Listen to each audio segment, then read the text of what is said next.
Imagine getting up every day full of energy as if you were in your 20s again. What would that be like? What would it be worth to you? What is your health worth to you? Think about it. Your health isn't everything, but without it, everything else is nothing. And yet, too many of us are taking it for granted until something goes wrong. And no one wakes up hoping to be diagnosed with a disease or chronic illness. And yet, we've never been taught how to be proactive in our health through our school or public health. As a registered health coach and integrative health practitioner, I believe it's time this information is made available to everyone. Combining new knowledge around your health and the ability to do my functional medicine lab tests in the comfort of your own home will allow you to optimize your health for today and all your tomorrows. Don't wait for your wake-up call. Welcome back to the Don't Wait for Your Wake-Up Call podcast. My name is Melissa Deely, and I am your podcast host. And I am back for week 3 of my 4 weeks talking about the topic of food. So if you haven't listened to the previous 2 weeks, I do suggest that you can go back and listen to them. To recap, last week I had a guest talking about how she healed her health issues by turning to food and understanding how food is our greatest form of medicine. And the week prior, I was talking about how to eat the right way for your unique body, and that just following diets that are put out there by mass media and told, everybody should do this diet isn't actually correct, and that you need to figure out the right way to be eating for your unique body, and some tips in there that I provided that can help you get started. And of course, that's something that I work with my clients on all the time. I was also talking about portion sizes, which is really important. And I just want to reiterate that here too, is that when you're looking at your plate, you really want your plate to be approximately 3/4 your produce section of the grocery store, your fruit and veggies, 1/4 protein, which is about a half a cup to a cup size worth of protein on your plate, whether that be animal or plant protein based on what your body does best with. And then 1 to 2 tablespoons of a really good quality fat, which I had outlined a couple of episodes ago as well. And if you're somebody that is looking to lose weight, then you're going to be wanting to eliminate some of the natural fruit initially because it is high in sugar. It's high in natural sugar, but initially just to reset your taste buds, eliminating it entirely for the first little part of your effort to lose weight is helpful. And reducing the starchier vegetables like yams and sweet potatoes, etc., is also going to help with you being able to lose a little bit of weight. And then as well, using a smaller plate, right? So not having a 9-inch plate rather than a bigger plate, and having 75% of that be your vegetables and fruits, etc., or no fruit if you're losing weight, and then having your protein, a half cup to a cup, and having your good quality fats. That's just a great way to really get in tune with how much food your body actually needs, because so often we will tend to overeat in our first world countries because food is readily available and we eat quickly, and we're not allowing our body's own natural hormones that will tell us when we're full to kick in and become and work for us and tell us we're full. So there's a couple things there that I like to teach as well, that we have a hunger and a fullness scale. And on our hunger scale, if you think of it as like a thermometer going from 0 to 10, that if you wait to eat until you're at like an 8 or a 9 or a 10, that's when you're feeling pretty ravenous and you'll take anything. And it's often when we make bad choices around the food that we're putting into our mouth. Whereas if instead you notice hunger at around a 2 and you think, okay, I'm starting to get hungry. I need to be starting to think about what I'm going to be preparing. How long is it going to take me to prepare that, and plan for it so that you're eating your meal before you get to a 7 on the hunger scale. And that allows you the space to make good choices around your food, prepare something healthy, and to eat it. On the flip side of that, we have a fullness scale. Also think of it as a thermometer that starts at 0 and goes up to 10. And you want to eat until you're at about a 7 on your fullness scale. That is what I call eating for energy. Our digestive system uses 30% of our energy. A healthy digestive system uses 30% of our energy every time we put food in our mouth. So we want to make sure that what we're putting in our mouth is providing good energy to give us more energy than the 30% being used to break it down. And what happens when we overdo it is we can end up eating a lot, bogging down our digestive system to the point where we have no energy left because it is in such overload that it's, all our energy has gone towards digestion. And we've all experienced this. Think of a Christmas dinner or a Thanksgiving dinner, turkey, all the fixings, friends, family, so delicious. And then there's dessert and salads, and you just eat too much, right? Because it's so good.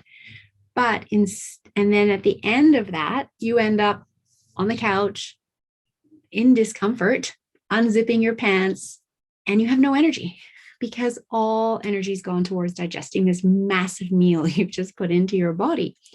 And we don't want to do that. That's eating to a 10 on your fullness scale, which means stuffed like that turkey, right? We want to eat to a 7 because at a 7, you are very comfortable. Your body is not having to put too much energy towards digestion. And you can, after eating, continue to have energy to get on with your day.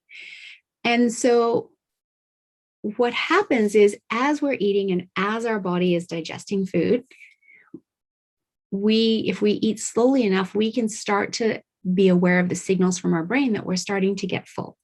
And we want to stop at that point because if we stop there, then there's still more food that we've just been putting in our mouth that still needs to be digested. And so that is still going to add to our sense of satisfaction and satiety and fullness, but without putting us over the edge into that stuffed turkey state. And when we eat to that 7 on the scale, when you stop eating, you might not feel full in that exact moment, but you will start to get in tune with your body and understand that I've eaten enough. I know as my body keeps digesting, I'm going to feel full. And so I'm going to choose to stop eating now so I don't end up over full. And one way that I like to recommend people can kind of figure out where this is to serve yourself less food than you normally do. Not by half, but maybe serve yourself 3/4 of what you normally would. And eat that mindfully and slowly over 20 minutes, chewing every mouthful and really getting the benefits of it and using your mouth and jaws to get involved in the digestive process. And as you do that, it slows you down.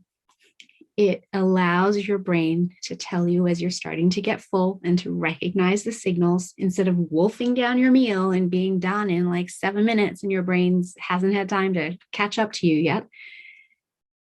Eating slowly gives your brain time to pass these signals down the line that you're starting to get full. So at that point, you can stop eating, maybe because you've served yourself less, you've eaten everything on the plate, or if you haven't, stop eating. And just pay attention to the time. What time is it right now? And what you're going to do is wait 20 minutes. Because after 20 minutes, if you're still hungry, then you could have a little bit more. But chances are, in most cases, after 20 minutes, after all the food that you ate is now more digested, you're not going to feel hungry and your brain isn't even going to remind you to look at the clock to say, hey, has it been 20 minutes yet? I know that's what I find in my case many times. And so that's how you can start to truly understand what is a good portion size for you that has you eating for satiety, for energy, but not for being overfull or overstuffed like that turkey. The other thing that I found really helpful is, of course, if I make food for myself, I like it, right? I want to eat it. It's delicious. I can smell it. All my digestive system is turning on and wants to eat it. And so, of course, I want to serve myself more rather than less because it smells so good and I'm hungry, etc. But what I figured out is just a little mindset tweak that if I serve myself less now, I get to eat it again. Maybe it's leftovers tomorrow for lunch or for dinner, where I don't have to put the time into prepping the meal. And so I found that really helpful for me in choosing to serve myself less, realizing I can actually eat less and feel better and not bog down my digestive system. So that's portion sizing for you and to help you eat and figure out the amount to eat in order to eat for satiety and for energy. So you're not using more energy digesting the food that you've put in. When you eat the right amount for energy, you are going to have energy left over even after the body has finished digesting the meal. So some other things that I also want to talk about when it comes to food is meal planning. So when I work with people and we shift the way they're eating, that is really hard because we tend to have eaten the way we eat for most of our life. We grew up eating the way our parents fed us, and then we take that into our adult life, and it's very comfortable. And we want our food to be comfortable. Food is often around celebration, as families get together, et cetera, et cetera. But when we need to change it, and there are various reasons we need to change food. Sometimes we discover that people actually have food intolerances to some of the foods that they're eating, and we need to remove them temporarily, or in the case of higher intolerances, maybe we have to remove them entirely. And I find adults are quite surprised that they have food intolerances that they weren't aware of. And this can happen as our toxic load increases. Our body hits a tipping point, and we've got more inflammation happening in the body. We've got these toxins the body's trying to deal with, maybe viruses, other pathogens.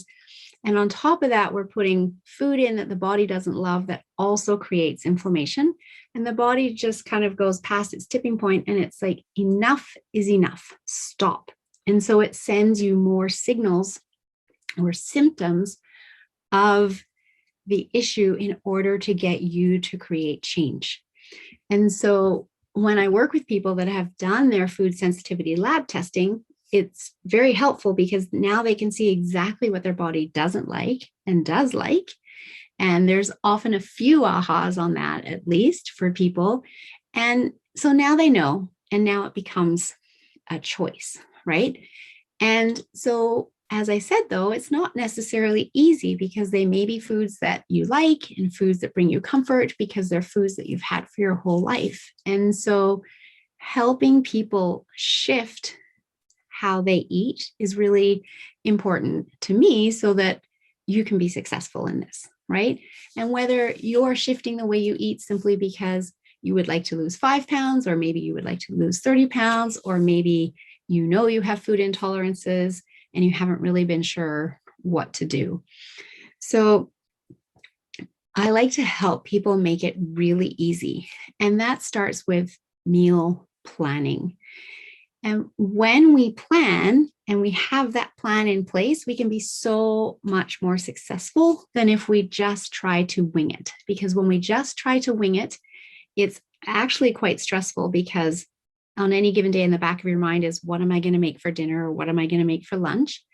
But also, am I going to be able to make my dinner or lunch in time for me not to get to that starving point on my hunger scale and fall off and have something that I know I shouldn't be having?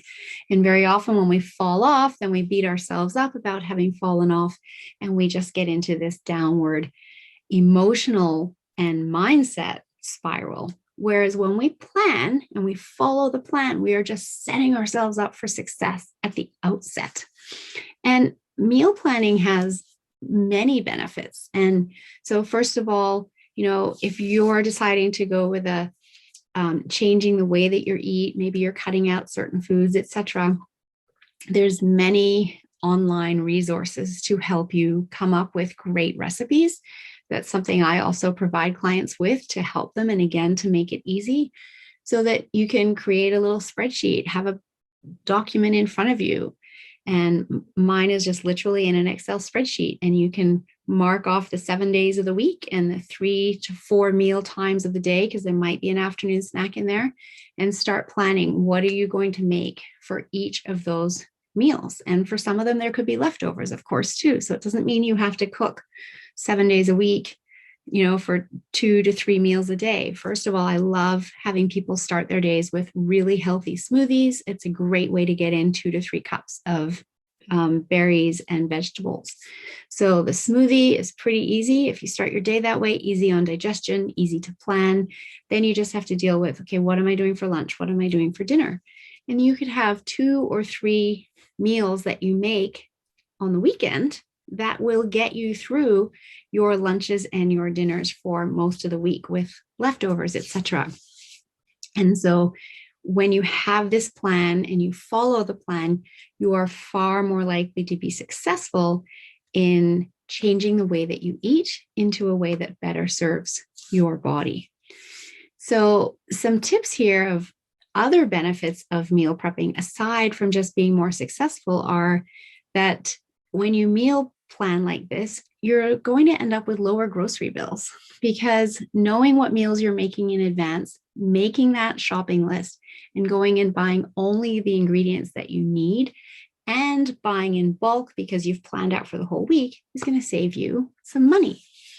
You're also going to spend less time in the supermarket aisles, right? Because you know exactly what you want, and you're going to be able to go and get that exactly from wherever it is in the store that you have it. You're not going to be in the store wondering, what should I make tonight? Picking up things that maybe you don't need, or maybe you're not going to use later in the week because you change your mind about whether you even want to make it because you never really had a plan.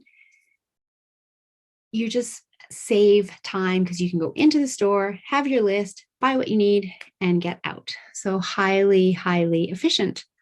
You're also going to be making smarter meal choices because you are taking that half an hour to plan exactly what you want to be making that works for you and your body and aligns with the way that you feel best when you eat in a way that honors your body.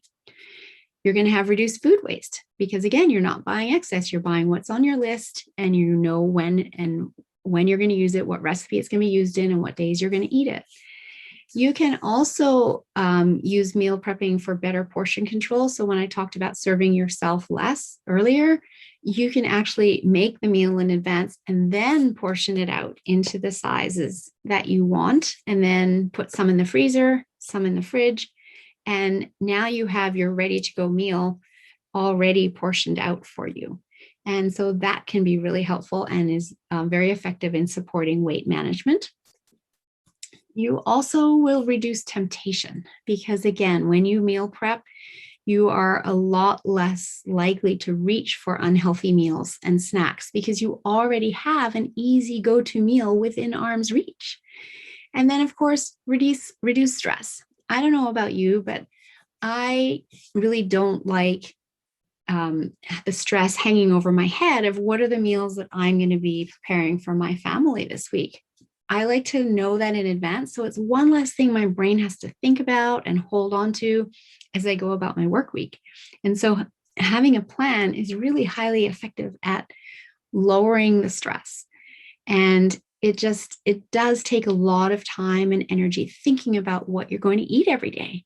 And when you create the schedule in advance, you can spend your time on way more important things like being with loved ones, treating yourself to self-care ritual, just, enjoying life rather than having to be thinking about what it is you're going to do next in terms of the next meal that you need to put on the table.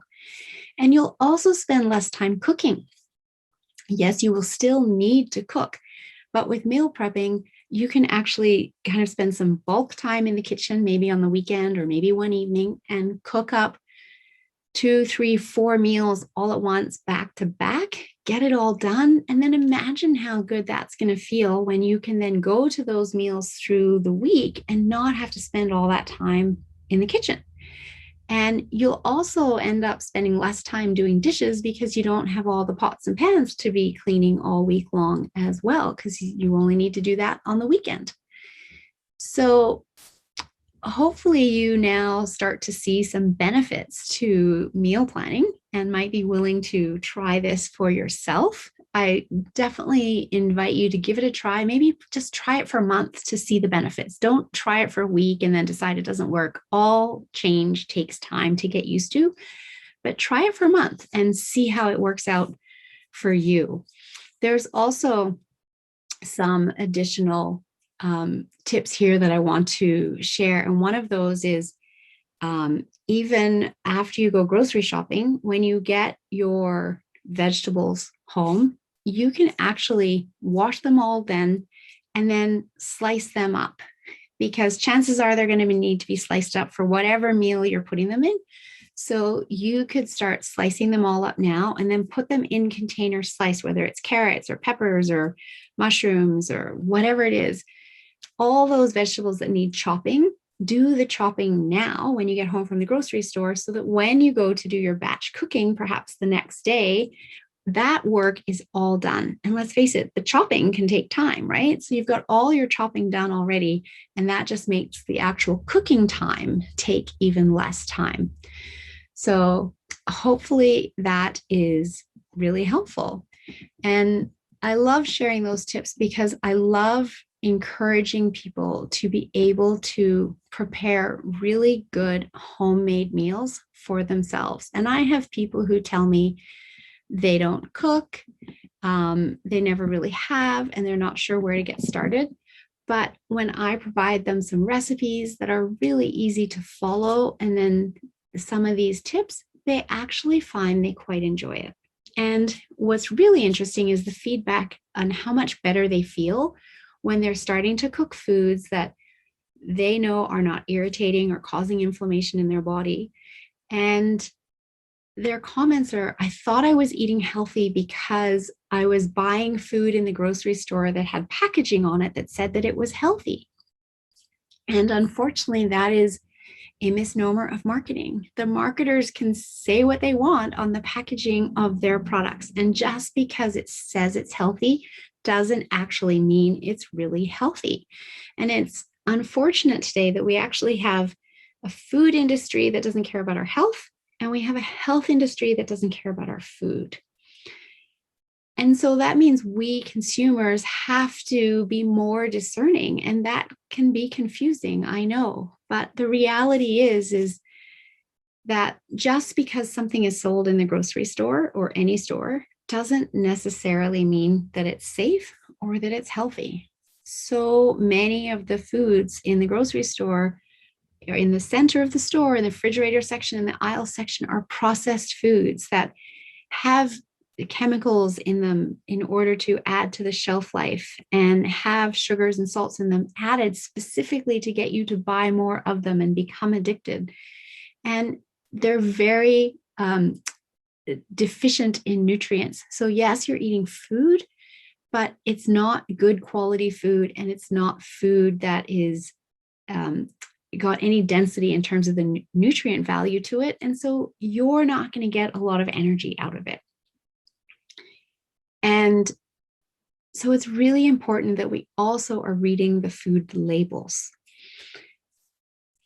And food labels themselves can be confusing, but what's really great about the way the food labels are designed is that, first of all, they're the ingredients are listed in the order of quantity. So the ingredient that has the most in the product is going to show up first, and then the ingredient with the least amount is going to be last. So my tips are that if you see sugar in the top 3, skip it, right? That's too much sugar in whatever it is that you're buying, unless, of course, you're deliberately trying to buy a sugary treat or something. But if you're buying a ready-made, home-cooked meal that you can put in the oven and warm up and get on the table quickly, and you might think that it's healthy because the label says that it's healthy, how much sugar is in it? Because if sugar is in the top 3, you don't want to be buying that for sure. But also, what else is in it? Can you even pronounce the words on the label? Because if not, I also don't recommend you buy it. If there's real food in it, then you'd be able to pronounce the names on the label. So if there's too many of these words that you can't even pronounce, you don't even know what it is, then skip it altogether. I saw a sign once that said that when we start buying whole foods, we can stop reading labels, because the foods that really are the healthiest for our bodies don't even come with labels, right?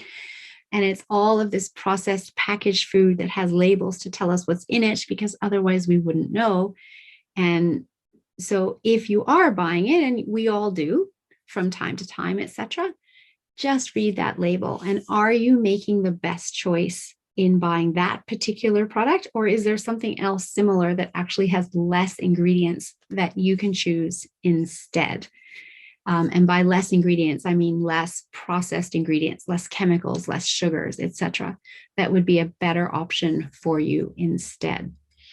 So be a discerning customer. Read the labels. This is really, really important, because the more that we, the consumer, learn to read the labels and actually read the labels and make our food choices based on this, the more we drive the food industry to offer healthier foods. If people stop buying the processed junk, they will stop making it, because there's no profit in it if people stop buying it, right?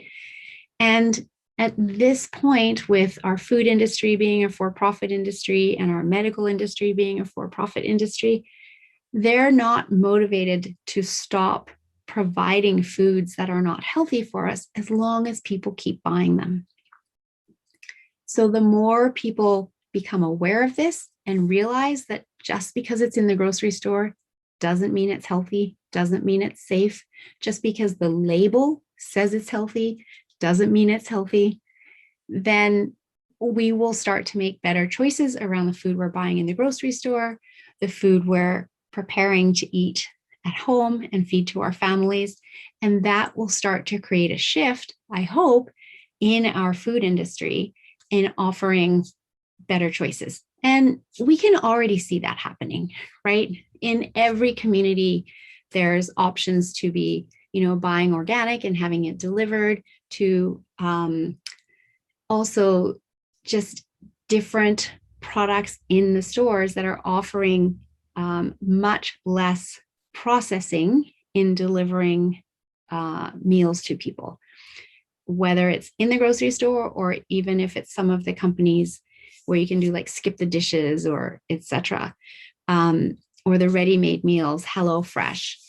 Just with those, you just want to be careful of the sauces that are being provided, because very often sauces are a place that the food industry will add salts and sugars unnecessarily.